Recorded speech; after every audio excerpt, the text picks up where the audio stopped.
When I first dove into trying to understand my son's cancer diagnosis and diet came up, an area that I was really intrigued with were the blue zones. So as it's played out, I've reached out to Dr. Bill Schindler, who has a completely different perspective and experience on ancestral diets, blue zones, and so much more.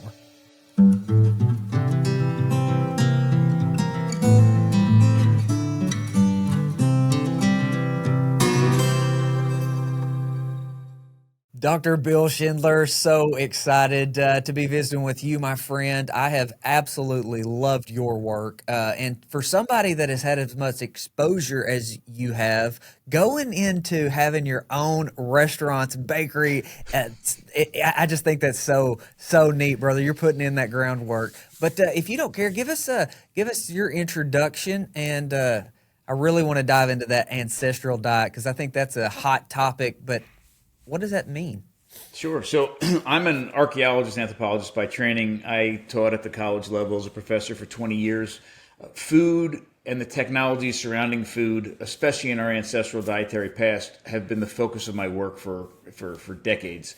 But right now, I'm no longer teaching at college. I'm no longer a college professor. My wife and I and our entire family own a restaurant called the Modern Stone Age Kitchen. And it is associated with a nonprofit that we started called the Eastern Shore Food Lab, which is where we continue to do research. We continue to teach all sorts of classes. We continue to speak and do podcasts like this.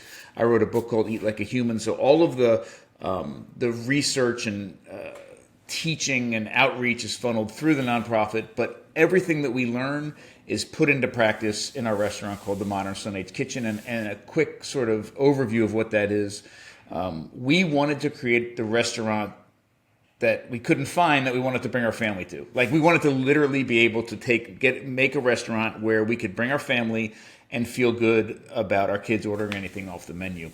So we do dip our toes into some crazy things, like we have some stuff made out of insects and other things. But the majority of what we do is we create familiar food in the most nourishing way possible. And we do it 100% from scratch. There's no two ingredients put together outside of our walls. So we can apply all those traditional and ancestral approaches to food that make it as nutrient dense, bioavailable, and safe as possible. We can do that in-house. We make all of our cheese. We butcher nose to tail, long wild fermented sourdough, and the list goes on and on. So, one thing that I have found extremely difficult is trying to apply the things that we have learned. So, I've got 4 kids. Oldest was the one that had stage 4 cancer. And so, I want them to eat a certain way. And it is extremely difficult. Now, I do own a farmer's market to where we source as much as we possibly can as local and through the practices that I feel like we should be doing. But going out and eating at somewhere like you have is an anomaly. It is. And creating that food on a commercial level, I know, listen, we're not huge, but we do service the community, and we do make a lot of food. First of all, my wife and I have her background is in special ed. My background is in archaeology and anthropology. We have no business background whatsoever. Neither of us have taken a business class ever in our lives. And I'm thankful, because on paper, this shouldn't work. Like, if we came to each other and said, this is what I want to do, and we're like, hey, I got this business background, this isn't going to work, we would have never done it. Part of it was launched during COVID, which, there's a lot of terrible things that happened during COVID, but a lot of opportunities happened during COVID as well, and as a result of it, and this is one of them. But it shouldn't make sense. The cool thing about what we're doing is a couple very cool things. One of them, it's very rewarding, incredibly rewarding. But we also, since all the value add is happening in our building, like completely in-house, we get to put our money into people. Like, we're not using that money to buy, almost already finished food that's coming off of the Cisco truck that, we're paying for them to pay their employees to make it. We're dealing directly with farmers. We're doing directly with people that are bringing food to us or what have you. And so our food costs are actually going down. And we have the opportunity to buy higher quality ingredients, interact directly with farmers, put money directly into the pockets of farmers, and then pay our team to create that food. The other benefit of that, in addition to all the nourishing benefits and all the other, having control over the process to make sure that the food is the highest quality possible, what's also awesome is that our team understands what they're doing. Like, they're not just microwaving something or just throwing something in a skillet to reheat it. They're actually making food from scratch. They understand the process, and our retention is awesome because they're actually doing something and doing something meaningful, and it's really, really cool. That is so fascinating. I want us to definitely dive more into how do we build community and build this resilient food system, because you're doing it. Like, you are doing this sowing prosperity that we're after. But on the ancestral diet, to kind of come up with that menu and the things that you apply, how did you pick apart? Because if you look at paleo and keto and carnivore, vegan, you get all of this different conflicting information out there. How do we know what an ancestral diet is? Well, one of the things that we know, so there's a lot of information, and I'll put on the archaeology hat for a minute here. There's a lot of, believe it or not, even though we're talking about diets that are thousands, tens of thousands, hundreds of thousands, and in some cases millions of years old, there are some things we can absolutely tell. And get enough information to make some really incredible interpretations about what diets were like in the past. So we have really solid dating techniques. We have wonderful ways to take anything from fossilized poop and tell what somebody's last meal was, to look at the matrix of bones and understand in a more general sense what kind of diet dominated, what kind of foods dominated their diets over their lifespan. We can look at dental records, look at teeth, and tell a lot from that. We can, in some cases, like for example, Utsi, the Iceman, we can find the stomach, literally the stomach contents, depending on preservation, and tell what somebody's literally last meal was. Lots of things we can tell.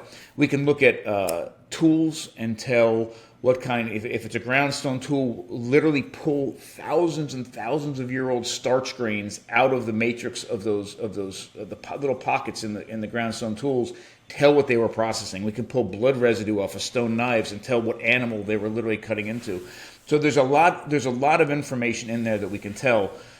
But there's also a lot of gaps. So one of the things that I wish was a little more prevalent in the dialogue about ancestral diets is that there's a ton we don't know, like literally a ton we don't know.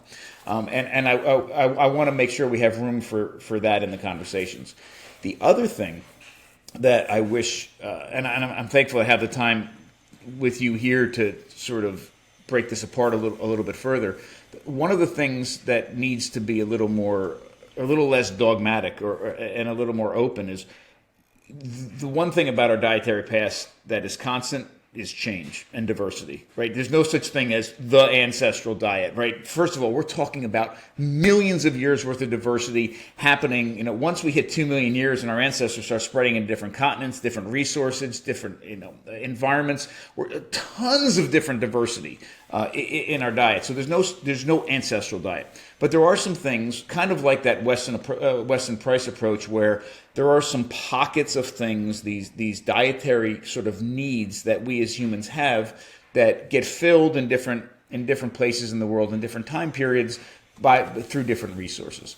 The thing for me that is sort of the basis of all of my research, the basis for everything we make at the restaurant here at the Modern Stone Age Kitchen, the basis for the research that we're continuing to do is, I think it's very important to this conversation, is the inadequacy of the human digestive tract compared to any other animal on the planet. And the reason I bring that up is because our relationship with food as humans is completely different than any other animal on the planet. Take domesticated animals aside for a second. Let's talk about the difference between any other wild animal and humans. Other wild animals are biologically designed to consume particular diets, right? And they have the digestive tract for it. They have the dentition required for it. They have the behavior patterns set up so that they eat a certain type of food, and that food goes through the digestive tract. It's safe, it's nourishing, it's bioavailable, it's nutrient dense, and they nourish their bodies with that raw material. Humans are different. When we started making tools 3.5 million years ago, we started to process food before it went into our mouths, which is wonderful. It actually allowed everything from, and these are simple technologies but powerful. Development of stone tool technology, development of hunting, development of fire, development of fermentation, development of nixtamalization and drying and sprouting and all these different things that we've done over millennia, or even longer than that, that allow us as humans to eat foods and introduce them into our diets that we are biologically not designed to eat. Like our digestive tract can't handle it, and if it can handle it, it's not handling it in the most efficient way. What we as humans have done, and our ancestors have done, is create technologies that allowed us to access foods we're not designed to eat, process them to make them safe, process them to make them nutrient dense, and process them to allow the nutrients inside of them to be absorbed and utilized by our inefficient digestive tract. And it's because we've done that that we supported massive body and brain growth. So here we are as modern day Homo sapiens with these huge brains and these huge bodies with this incredibly inefficient digestive tract that not only didn't grow, it actually shrunk in relation to our bodies and shrunk in relation to our increased nutritional needs. And now we're facing the modern industrial food system, which isn't processing food for positive reasons, for positive things. It's processing them for negative things. So to me, when we as humans look at our relationship with our environment, look at our relationship with our food, the thing that we need to realize is that almost every food that we put into our mouths has to be altered in some way to make it as safe and nourishing as it can possibly be. And that's the story of that's the value of what's happening, of what we can do in our kitchen. We don't cook food just to make it look and smell a certain way or taste a certain way. We cook food to make it more nourishing. Really cool. On my understanding through diet, I have gone through the cancer lens primarily. That's been my approach to absolutely everything. The first book I read was the China Study, right? Scared me to death, right? We cut out meat. We cut out dairy. It was like, this is going to fuel Lander's cancer, and like, it has to go away. Recently visited with Thomas Seyfried, and, he has a completely different view on that. So, ancestrally speaking, where does meat fall in to health and optimization? So that's a fantastic question, and it's a complicated one. But I'll give you a brief overview, at least the way I interpret it, and then we can dive deeper in anything that you like. Let me preface this by saying, and I just wrote a blog post about this on Monday. The thing that dominates any conversation about diet and health today is polarization. Right. Everybody who's an influencer, everybody who's got a loud voice is trying to build an audience, and they're building these audiences in many cases on clickbait and ostracizing other people and saying my way is the one way, and because our attention spans are so short as an audience, that it has to be distilled down to one or two things. This is it. It's all meat, or it's all vegetables, or it's all this, or it's no dairy. And the reality is we are complicated beings. Right? Humans are complicated in the way that we eat, not only in nutritional and health terms, but also because to nourish ourselves, it's not just meeting biological requirements. We need to also meet our emotional needs and our cultural needs, and for some people, our religious needs, or what have you. All of us are working in different traditions, different places in the world. We're dealing with different socioeconomic status and access to resources. So it's an incredibly complicated thing. And to distill something so complex as human food relationship down to this is the one thing you need to do and everybody else is wrong is ridiculous.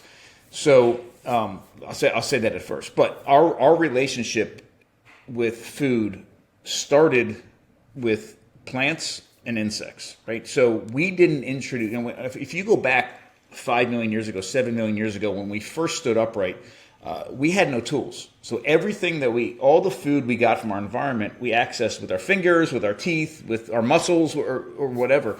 And they were eating hyper seasonally, hyper locally, a limited amount of fruits and vegetables that were safe enough to consume without processing, that were available in their area in that season. And it's a very limited amount of food, believe it or not. So if you think about, I get people all the time that will walk into a grocery store and be pushing their cart in the produce section and envision themselves as a hunter-gatherer. Right? This is what it must have been like. All these plants. No, that's not. First of all, we have no seasons in our grocery store. We've taken away geographic limitations. So you're getting food from all over the world. You're getting lemons every month out of the year. It's nothing like if somebody else has picked it for you. That's not the reality of what a hunter-gatherer lifestyle was like 5 million years ago. The one thing that was available all the time that required no processing at all and was the most nutrient-dense bioavailable part of their diet was insects. And I know this is a hot topic right now. Unfortunately, insect consumption has been politicized to the point where it's ridiculous, but it was the reality. It was the most nutrient-dense bioavailable part of our ancestors' diet until they started creating tools. At 3, and I know some of these numbers are really hard for some people to fathom because they're so large, but at about 3.5 million years ago, we started creating tools, and those first tools we're confident were used for butchering scavenged animals on the savannah. So animals that had been killed by another predator that still had a bunch of flesh and meat hanging on them. Our ancestors could go out with these razor sharp stone tools, hack off huge pieces of meat, and bring them back to camp. When we introduce meat into our diet at 3.5 million years ago, we don't see a lot of biological changes happening right away. We don't see a huge jump in brain size, a huge jump in body size. Part of this is because none of us are confident how much of an impact this made on their diet. Were they now eating meat every day, or was it once every 3 months when they happened upon such a? So we don't know necessarily the quantity and reliability of the introduction of meat into their diets, but we know they were eating meat. The biggest change happens at 2 million years ago when we start hunting. At least two things happen at 2 million years ago. We have the ability now to cook over fire, so we can cook our food, which is an immensely important processing technology. And secondly, we start hunting. And the difference between scavenging, which they were doing for 1.5 million years prior to this, and hunting is that when you're scavenging, you're eating the stuff that's left over from another animal's kill. And the predators will always eat the blood, the fat, and the organs first, which is the most nutrient-dense bioavailable part of an animal, and they'll often leave flesh behind, that meat that they either leave temporarily and come back to or just completely leave, which is what our meat food source was. At 2 million years ago, we become the predators. We're the apex predators. We are taking animals down at will. We have first access to any part of that animal, including the most nutrient-dense bioavailable parts, the blood, the fat, and the organs. So one of the perspective changes I would love to propose to people is not to think, when did we start eating meat in the past? I would love people to start thinking, when did we start eating animals in the past? When we start eating the entire animal, nose to tail, introducing all of that into our diets, because that's when we see the largest jump in body and brain size we ever had in our evolutionary past. And then from that point forward, all those things we were doing earlier, we got better at. Better hunting, better processing of plants, and those sorts of things. There are groups of people in the past, and still today, that eat almost none or very little vegetables, like the Inuit, for example. But for most of, at least from what we can tell from the archaeological record, plants were pervasive in our diets. I don't believe plants were the mainstay of our diets. I don't believe, they were focused heavily on plants. But we did eat plants. So my perspective on it is this. Eating certain plants processed in the right way is ancestrally consistent, for humans. I also believe that eating animals, not meat, animals, all of the animal, including the meat, is incredibly ancestrally appropriate. And in fact, that was the thing that supported massive body and brain growth from a nutritional perspective that allowed us to actually become human. So an entirely plant-based diet is on one end of the fringe, and entirely, meat or animal-based diet is on the other side of the fringe. The reality of what our species has dealt with our species for 300,000 years, our genus, humans for millions of years, has been a combination of both, but it's been incredibly thoughtful, and technology played a very large role in how we dealt with those resources.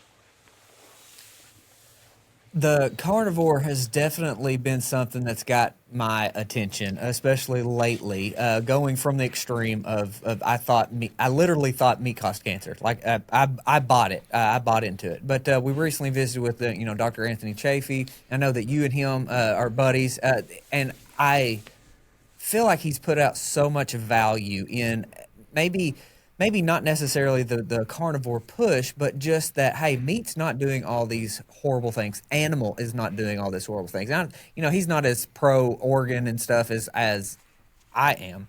But what you're saying is very much in line with like what Sally Fallon Morell says in her approach of having this combination. But in your book, and I quote, plants should scare the hell out of you.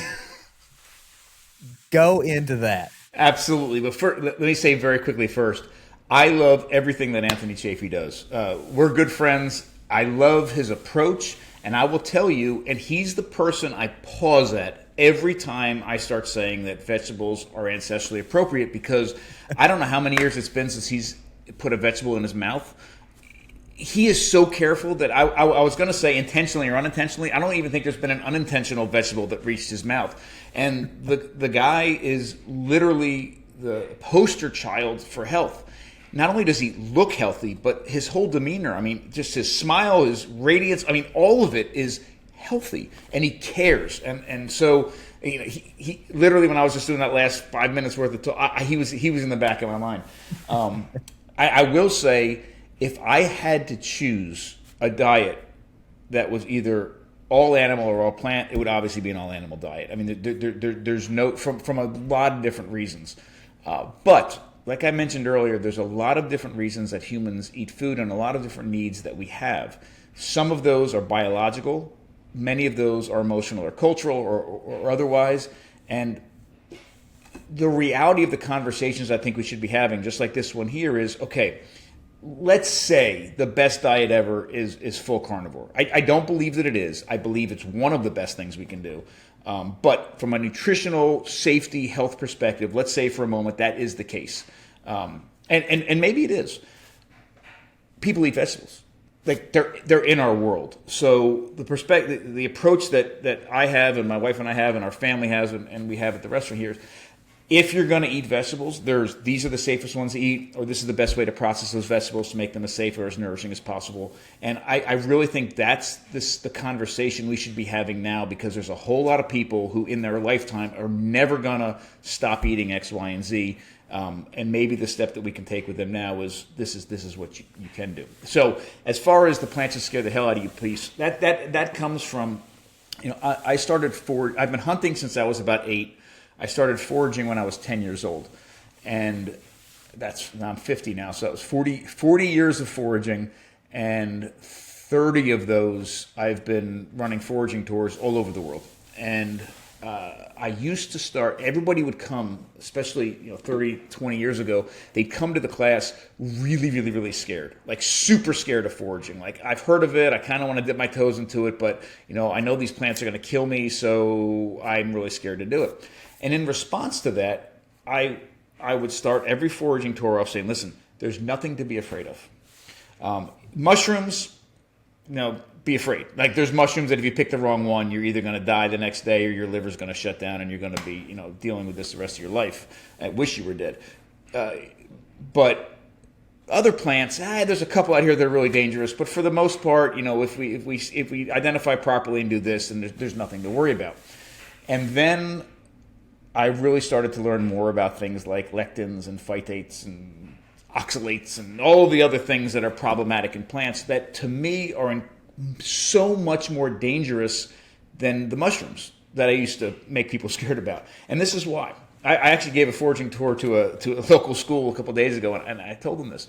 I said, look, mushrooms aren't that dangerous. Because, I'll tell you right now, if we all went outside right now and I picked this mushroom and you were in front of me, and you saw me eat this mushroom, and then you saw me in intense pain for the next 12 hours, and then all my organs shut down and I died, none of you would ever touch that mushroom again. Like, you wouldn't. Like, it was dangerous to me. It's incredibly safe to you guys because you're never going to touch it. Like, you're going to be deathly afraid of it. I said the plants that should really scare the hell out of us, the most dangerous plants to me, are the ones that cause issues because they're in our diets day after day, week after week, month after month, year after year, and then 5 years later we start coming down with all these symptoms, and it's so difficult for our minds to go to this thing that's been in our diet for 5 years. Oh, it can't be that. I've been eating it for 5 years. Well, that's actually the issue, right? That's the problem. It's because we've been eating it consistently for 5 years or however long that it's built up in our body and caused issues. Plants should scare the hell out of us because they can cause problems in all sorts of different ways. The ones that I think are most dangerous are the ones like high oxalate containing plants, that it's so difficult for us to make that association. Now, here's the really cool thing if you look at this from an ancestral perspective. Forget the Industrial Revolution for a moment. I'm sorry, the Agricultural Revolution. Everything prior to 10 or 12,000 years ago, which is the majority of time that we've been on this planet, right? My background is in technologies, like ancient technologies. Almost every single technology created to include animals in our diets have to do with overcoming our physical limitations and getting that animal, right? So things like atlatls and spears and boomerangs and throwing sticks and traps and fishing nets and fishing hooks and all those things that allow us to catch these really fast animals that are flying or swimming or running or whatever they are. That's almost all the technologies that we need to get an animal into our diet is focused on capturing that animal. Once we have that animal, all you got to do is have a sharp edge and cut it open. I mean, that's it, right? Sharp edge and cut it open. You can cook it. In some cases that helps, or especially in terms of blood, fat, and organs. You don't even have to cook them. I mean, they're incredibly bioavailable in the state that they are, and it's the most nutrient-dense foods we've ever had are right there. Plants are different. Again, forget farming, forget the agricultural revolution. Everything before that, as collective foragers, the tools that almost all the tools that we've created that allow us to include plants in our diet are not about getting that plant. I mean, it's incredibly easy to get the plant. I mean, you have a digging stick, maybe, that's it. But you're picking berries, you're picking leaves, you're pulling stalks out of it, whatever. Once you've got it, you have an incredibly inefficient food for our digestive tracts. Right? Number one, all plants have some level of toxin in them. So many of them we actually have to detoxify. So there's a ton of technologies we've developed to detoxify plants to make them safe to eat. And even though there are nutrients in plants, which there are, in many cases those nutrients are either impossible for our body to access or make use of, or even the ones that we can, it takes a lot of work for our bodies, our digestive tract, to access those nutrients. So almost all of the technologies surrounding including plants in our diet have to do with the processing, making those plants safe to eat and or making the nutrients in those plants available to our bodies. And it's the same thing now. Even though we've dumbed down some of the toxins and unfortunately some of the nutrition in plants, and we've continued to domesticate them through selective pressure over time, the things in the grocery store, it is not. I used to walk in the grocery store with my cart and look at the plant section and say, oh my gosh, this is where real health begins. If some of these plants are good, more of them must be better. And I turn my brain off, which is a very dangerous thing to do, and then just start loading my cart with all these vegetables. And it actually got me into a lot of trouble with oxalates. So, one example you gave in the book was the persimmon. So here in Arkansas, everybody knows what persimmons are, and that is such a good, picture for experiencing what you're talking about with these plant compounds. Do you care to go through that? Yeah, sure. And I'll give you a quick. There's a great book by Tom Elpel called Botany in a Day, and I love this book because you can literally read this book in one day. And the way, I haven't read it, I probably read it 20 years ago, but the way that he outlines just some basic plant biology in this short period of time is very, very powerful for looking at just plants and plant. So what I'm saying here wasn't in that book, but I hope to be able to do the same sort of thing here with looking at plant toxins. One thing we need to understand is that, first of all, plants don't move, right? This is the same thing that Anthony Chaffy would say. Plants can't move and they need to defend themselves. Some plants do create some physical defense mechanisms like thorns or bark, for example. But the reality is plants are engaged in chemical warfare with the outside world all the time. Now, the production of plants aren't evil. Plants are not setting out to kill you. What they're trying to do is literally protect themselves. And it is biologically expensive for them to create these secondary compounds, these toxins.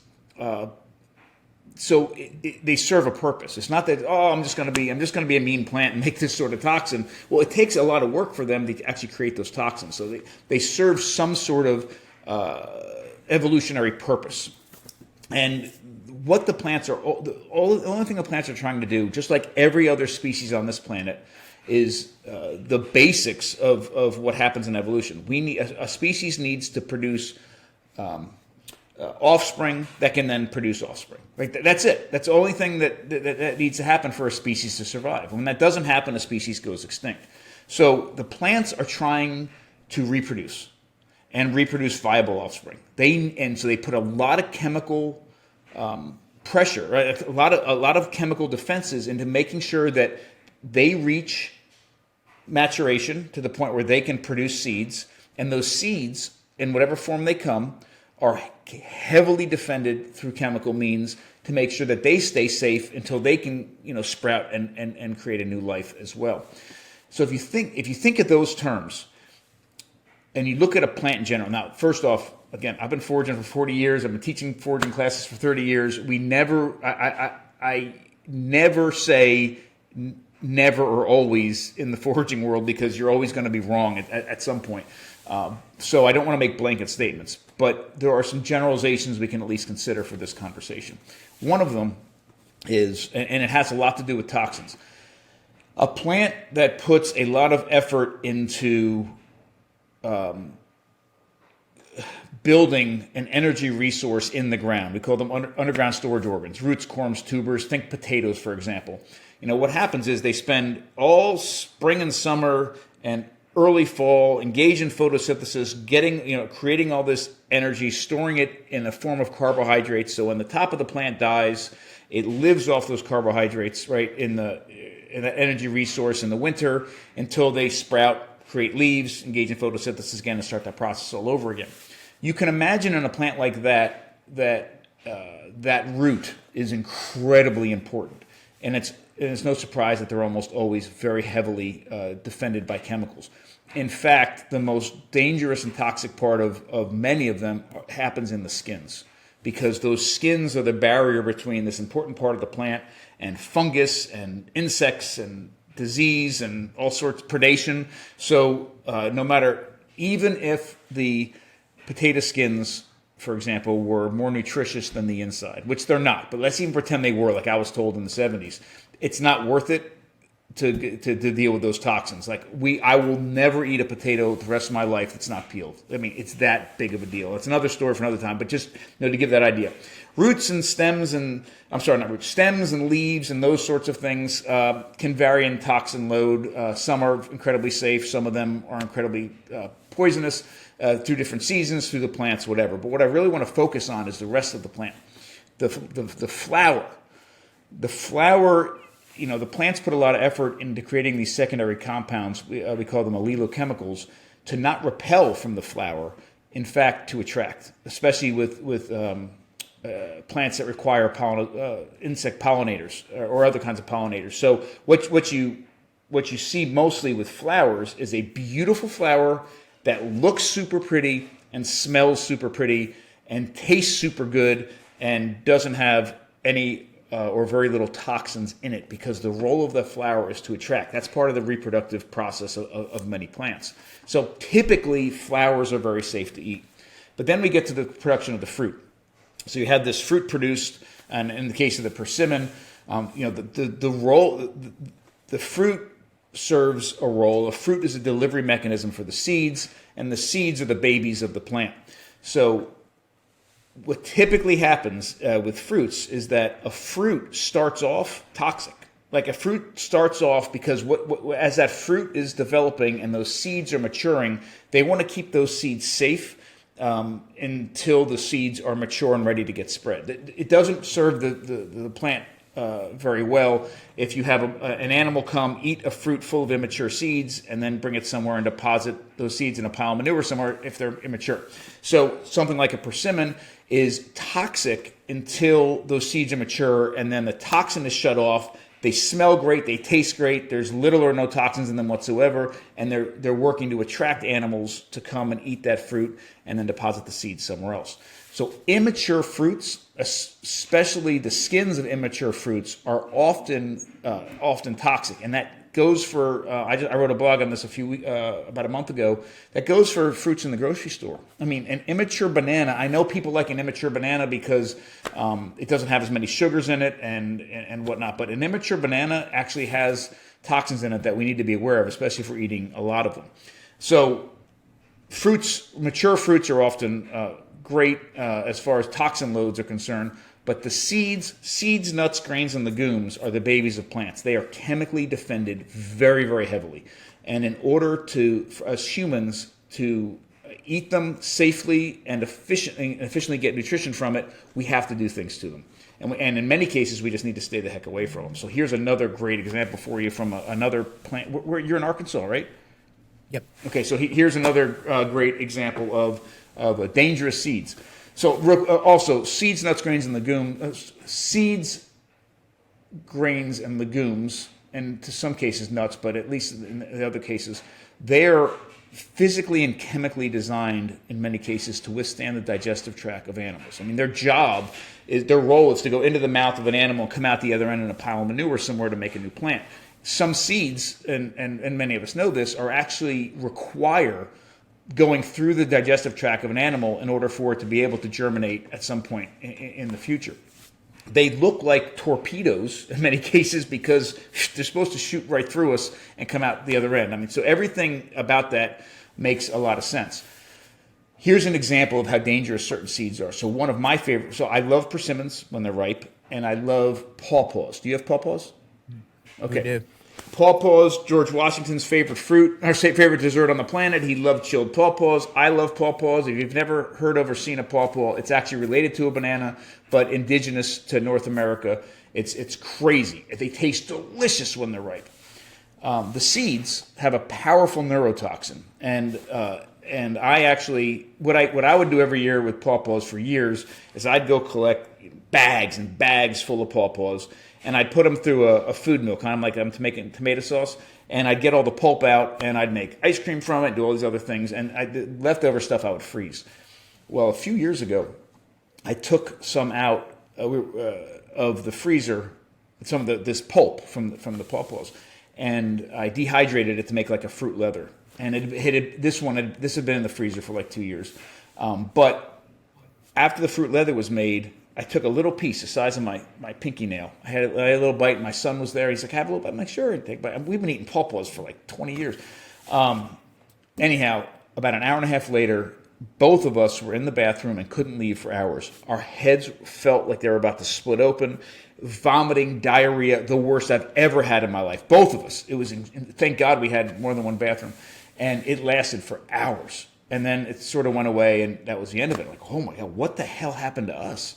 And then when I started to dive into it, what I had probably done was nicked one of these seeds when I was putting it through the food mill. I probably concentrated it when I was dehydrating it, but it was insane, the reaction from that. And that was just from a pawpaw. I mean, typically when I eat a pawpaw, I take it, I even have to put the seeds in my mouth and I spit the seeds out, and it was bad. But it really just reinforced that here's this amazingly delicious fruit, incredibly safe to eat, and it's got this poison powerhouse on the inside of it. Well, that's terrifying. So thank you for that. One other thing that terrified me on the meat again was blue zones. And I know with your experience and traveling, you've been to these places. Can you lay out kind of where that's off base and where it's maybe right, and just kind of from your experience on the ancestral aspects and just blue zones in general? Because the more I get into it, the more I disagree with it. But I'm also not traveled to these places. Right. So what's your experience? I certainly haven't been to all of them, and I don't want to suggest that I even know a ton about the diets of some of the blue zones. I mean, I have certainly ideas and thoughts about it, but I don't want to speak about something I don't, specifically know about. What I can tell you is that we just returned from Sardinia in Italy, and we spent time doing research in the village of Villa Grande, which is the heart of the first blue zone ever identified. The reality of, at least in this particular case, of what we experienced there was a lot of what they're saying with this blue zone sort of mantra right now is true. Like, number one, the people there are living to incredibly old ages, and what's great about it, what's I think really significant about it, is that it's not like saying somebody in America is living to 103 years old. Because for most of us, unfortunately, in the modern Western world, the last 20, 30, 40 years of our life, we're dying, right? These people are living to these incredibly old ages. So it's significant that they're reaching these numbers and reaching them. Large percentages of the population are reaching these high numbers, but they're like incredible. Their minds are there. Their bodies are there. I mean, we saw people over 100 years old walking up and down mountains. I mean, it was unbelievable. So that part's true. Some of the other things about, I just said watch some of that Netflix documentary, so I'm referring to this. Some of the other things they said about life in these places seems to be very true as well. Like, people are very nice. They visit with one another. They're always moving around and exercising. And all that is, they're eating together. Those things seem to be very true and very significant as well. The part that's off base is what they're actually eating. What comprises their diets. And this is now I don't know if it was done on purpose. I assume it was. I mean, that they built this argument on all these true things, right? All these people are living to these ages. They're in excellent shape. They're exercising all the time. They're really nice. They have, multiple generations in the same house. All of these things are very, very true. And then once you trust them, they throw in the diet piece and say it's a very plant-based diet. It's not. At least in this particular case, it's not. In fact, what we experienced, and we, again, were in the heart of the areas that were studied for this, and we weren't with, the Anthony Chaffees of this area. Like, it wasn't like we were, going to an area and hand selecting somebody who only eats meat and saying, hey, this is representative of, right? We actually went there and we were staying with and working with a food historian that was so incredibly proud of all of the food from Sardinia historically. So, she wasn't just animal-based because she was animal-based. The families we were with were full operating, multiple generation families we were with, and we were with shepherds. We were with amazing people. And what we experienced was this. It was the exact opposite of everything that they suggested in the books and in the Netflix series. They ate something from an animal every single day. Now, I mean, every single day. But here were some things that I think are significant about the way that they approached animals in their diet. That is absolutely different than the way many of us have access to. Number one, there were no links in their food chain. Like, none. The people, and when I say a village of Villa Grande, don't think like, thatched huts and like 12 people, standing around a cow. It wasn't like a village in the middle of nowhere, potentially, in a very remote area. This was a proper city on the side of a mountain, right? Even with that, not city like New York City, but it was a good size. People were living in houses. They had paved streets. They had school. I mean, everybody had their own orchard. Sometimes not at their house, but somewhere on the mountainside, they had a place where they grew their own food. And it wasn't like they grew tomatoes and then bought everything else in the grocery store. Like, everybody had olive trees. They had, all the plants they did eat, they were growing themselves. And the animals that they ate, they raised themselves. So associated with these orchards, people had their own pigs. Pigs were very, very heavily dominated the diet there, but they had goats, they had sheep. Some people had cows, but mostly it was goats, sheep, and pigs. And so when we sat down at a table to eat, there were no links. Like there was nobody in between them and their food. They made all of their own cheese. They butchered and cured all of their own meat. They cured their own olives. So when we sat down and ate, everybody at that table had some vested interest in the food that was there and played a part in it. In fact, the only food, I remember a couple of the memorable meals. There were a couple of instances, and I mean multi-course, huge meals, where every aspect of it was not only made from scratch, but was grown and harvested from scratch. We sat there, and the one thing at the table that somebody in that room didn't make themselves was the wine, and it was made by the uncle of the food historian that was sitting with us. I mean, it was literally that close. All of the meals were like that, and it wasn't because we were there. This is a common thing. So they all made their own. Everybody we were with all made their own cheese, all had their own pigs, killed those pigs, butchered those pigs, and had all the results of that. They also ate in a very nose to tail fashion. The first meal that we had was it was a sheep, but they had it up. They had like a half of this animal that was on the sort of rotisserie thing at on their outside barbecue, and right behind it, wrapped around it, was the intestines, that was the main part of the meal. We ate the entirety of all that.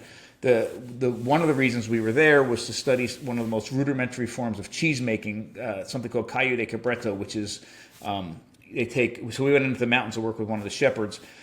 They take a goat. An unweaned goat, which still has producing all the enzymes in their stomach to process the milk properly. And in all mammals, when we digest milk properly, we're actually going through the same steps as a cheesemaker would do to make cheese. Cheesemakers replicate this biological process, including the way that humans do it. So this goat, we had it feed from its mother. And then we took the stomach out after, it was filled with all this milk. And all you do is hang it up. And about 2 weeks later, you come back and it's cheese on the inside. I mean, incredibly strong, crazy, powerful cheese. But it's that. But here we have this goat. We ate literally every single piece of that goat except for the feet and the skin. I mean, and the gallbladder. Other than that, every part of that goat was eaten. Not only did we eat the intestines, we ate the contents of the small intestines, which was literally just fermented milk. Dairy, really, it was a kind of cheese on the inside of it. We did squeeze out the contents of the large intestines, but we ate that. We ate every organ. We ate the brain. We ate the meat. We ate every bit of it, every bit of that animal. It was unbelievable. And so not only were they eating meat, they were eating the entire animal. The one thing I'll say before we move on, but happy to dive deep in anything else, is that one of the interesting things, though, was I said, one of my first questions was, how often do you eat meat? And they said, once a week. I've been with you guys for a week. We've eaten meat literally every day. Like, I don't understand. And to them, that term, eating meat, referred to their big barbecue with the sheep on Sunday night that they spend all time, preparing for, and this big, huge thing. Eating meat, when I asked it, and I don't know if something was lost in translation, I don't know what, but the consistent, charcuterie that we ate cured salumi really, that we ate all the time, and all of these other smaller meals and smaller things didn't register as eating meat. It was like me saying, how often do you barbecue a sheep? And it would be like, we do that on Sundays. So again, I think it was more deliberate than a lost in translation thing, but it was really interesting that they reported verbally on this one thing, but the reality of what was going on. We didn't eat many vegetables at all. We did eat olives. One day we had eggplant. One day, we had, obviously there were tomatoes in the diet, but really it was a lot of olive oil, but it wasn't. It was lots of cheese, lots of homemade, incredible raw milk cheeses, but it was not a plant-heavy diet at all. I love it. I love having that firsthand account to rely on. So thank you for laying that out in a way that's very easy to understand the progression. What do you think we do next? How do we apply this on these communities? Is it open up restaurants like you are doing? Is it come participate in your classes? What do we do next? That's a fantastic question, and I wish I had a direct answer for you. But this is, at least I'll tell you what our approach is, because this is what's very important to us.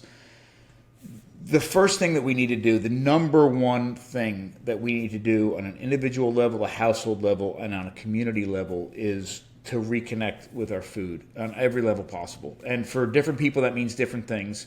And the wonderful, I think, empowering part of that approach, aspect of that approach, is that it isn't overwhelming, because everybody can take that, take a step to remove a link from your food chain has, a huge snowball effect over time. So one of the from an animal perspective, one of the things that I like to say is, if you right now are buying chicken breasts from the grocery store, then buy a whole chicken. It's a huge step. Then there's a lot of amazing things that happen when you make that shift. If you're already buying a chicken from the grocery store, then go to the farmer's market and buy a chicken. If you're already doing that, then actually go to the farm and meet the farmer and see the chickens running around, and have your kids see the chickens running around, and have the farmer meet your kids, and you meet the farmer's kids. And that is the food system that I have worked very hard to be a part of, and I think that's a food system that can actually help solve a lot of problems. So one is to reconnect, remove as many links in the food chain, from your individual food chain, as possible. The second thing is to learn about the food that you eat every day. One of the other stories that I tell quite often, it was a huge light bulb moment for me, was years ago. And when I really started to get into making everything from scratch and learning about how food is really made, I dedicated myself to the idea that I was going to make Thanksgiving dinner entirely from scratch. And I did. It took me 3 months, and I made every bit of it. Every bit of that meal was made 100% from scratch, including like charcuterie boards that were laid out ahead of time. And I made salami, and I made cheese, and I made all the sourdough bread, and I made the bread to then break up and make the stuffing. I mean, every bit of it was made 100% from scratch. I cured my own olives. That had started earlier than 3 months before. But anyhow, everything was done 100% from scratch. Some of it was great. Some of it was terrible. Some of it was eaten. Some of it wasn't. But the entirety of that table was made, even the wine on the table, because some of it started well before 3 months. Every part of that meal was made by my hands 100% from scratch. And I remember when we got up and everybody went to leave. And people were very polite.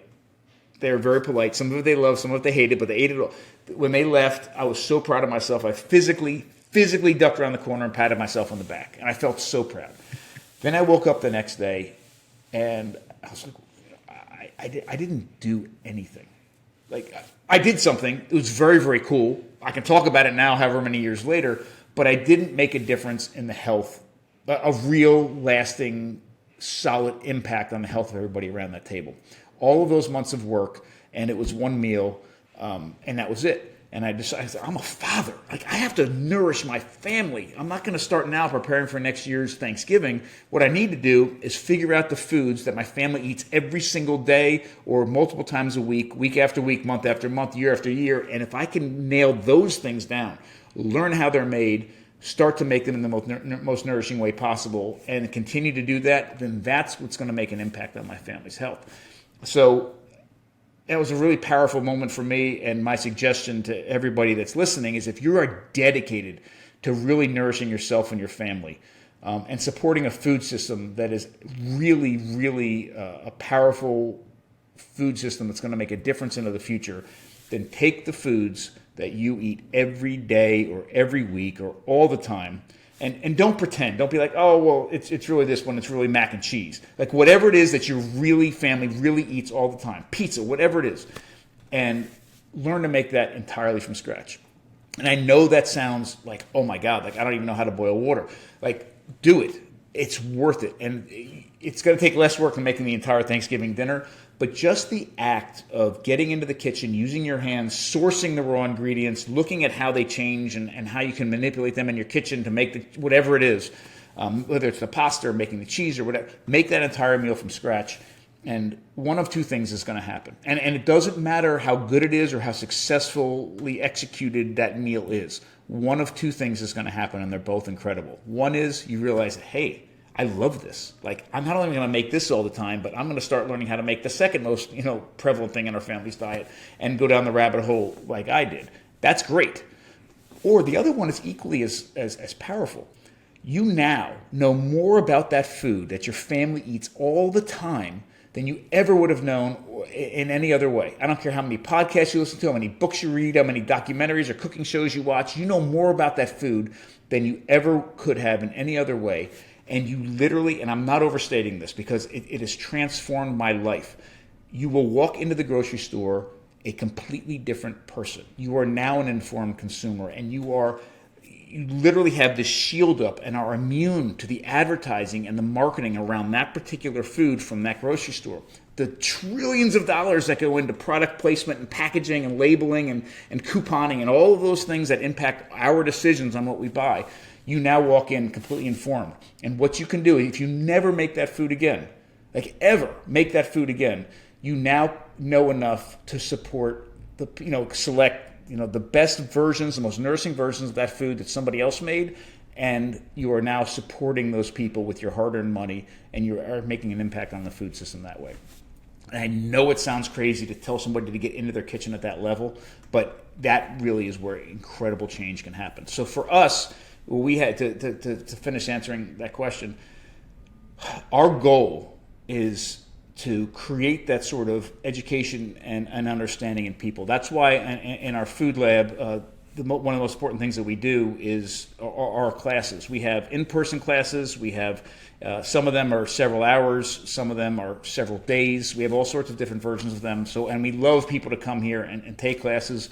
We have classes online, a lot of downloadable classes from sourdough bread to home cheese making to home butchering, and we also do other live virtual events as well. So our goal is to empower people to do things in their own homes. But there's a lot of people that either take a class and realize that, hey, that's great, but I'm not going to make sourdough bread every week, or that's great, I can't do it all the time, and so, or I have no interest in cooking whatsoever, which is a very realistic thing for many people. That's why we created the restaurant, the Modern Stone Age Kitchen, where we actually make those foods. And if you don't want to make them yourself, then come here and buy them. We do some mail order on non-refrigerated things, but most of it you have to come here to get. And listen, if anybody is interested in coming here for a class or for a meal or both, we're in a beautiful historic town called Chestertown on the eastern shore of Maryland. But we're not that far from sort of city centers. So we have Washington, D.C. is only about an hour. Baltimore is about an hour. Philadelphia is an hour and a half. And so we're in a really cool place, and we'd love anybody to come and visit us and for us to help serve them in any way that meets them where they are. I didn't realize that I needed to get to Maryland. So thank you, You for absolutely that, my do. friend.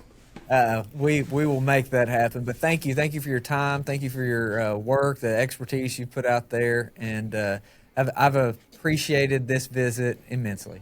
Well, thank you. It was a pleasure to be on with you anytime. Thank you for joining us on Sowing Prosperity. Be sure to follow along across the social media platforms, including YouTube, and be sure to go to sowingprosperity.com.